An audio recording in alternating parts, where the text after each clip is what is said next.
आलाउद्दौला की बौरीगढ़ की भीषण लड़ाई।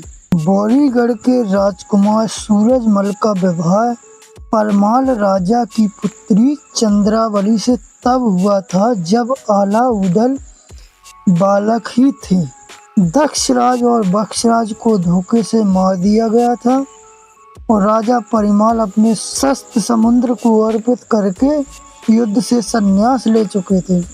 बौरीगढ़ के राजा वीर शाह अपने पुत्र के साथ महुआ पर आक्रमण करके चंद्रावली बिहाने आ चुके थे।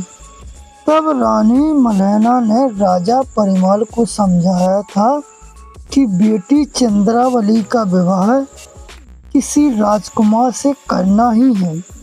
फिर राजकुमार सुंदर भी है और वीर भी है।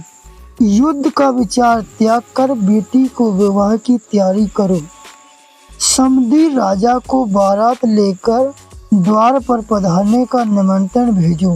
रानी की समझदारी से बिना रक्तपात के चंद्रावली का विवाह धूमधाम से हो गया। 14 बरस बीत जाने पर भी चंद्रावली कभी मायके नहीं भेजी गई। छोटे भाई युवा हो गए परंतु किसी ने बहन को देखा तक नहीं था।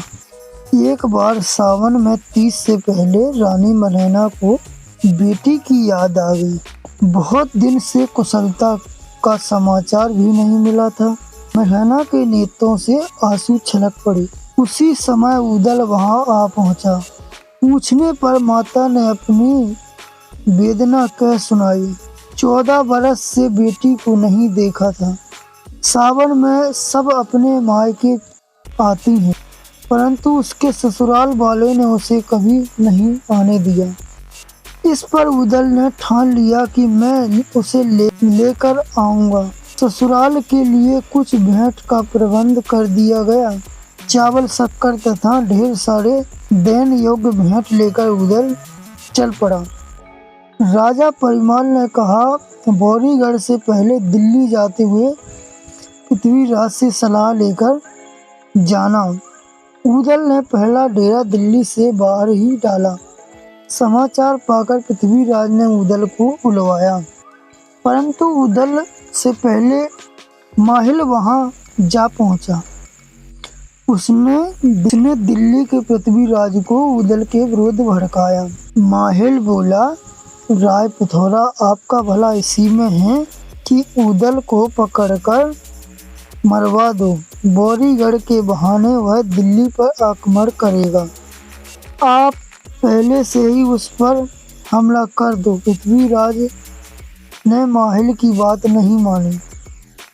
वे उदय नरेश माहिल की बातों से पहले भी धोखा खा चुके थे। माहिल तब बौरीगढ़ चला गया।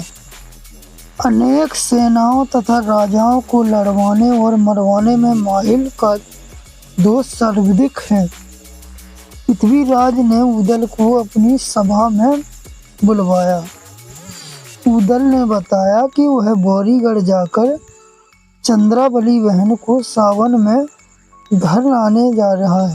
पृथ्वीराज ने न केवल प्रसन्न व्यक्त किया बल्कि पृथ्वीराज तथा उसकी रानी ने बिटिया के सास ससुर के लिए कीमती उपहार भी दिए। उदल बौरीगढ़ के लिए फिर रवाना हुआ। बौरीगढ़ से 12-3 कोस पर उदल ने डेरा डाल दिया और राजा को संदेश भेज दिया गया कि वह अपनी बहन को महुआ ले जाने के लिए आया है। राजा ने दूत भिजवाकर उदल को प्रेम से बुलवाया, स्वागत किया और चंद्रावली को प्रेम से विदा करने की तैयारी की।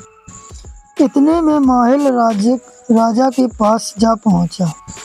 माहिल को आसन देकर सम्मान पूर्वक बिठाया और हालचाल पूछा।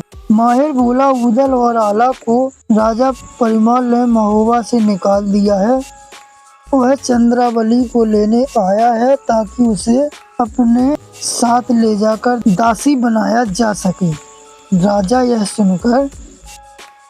सुनकर दोरक्की हुए। तब माहिल ने कहा, आप उदल को पकड़ लो और मरवा दो। राजा परिमाल पर एक एहसान होगा। माहिल तो आग लगाकर चलता बना।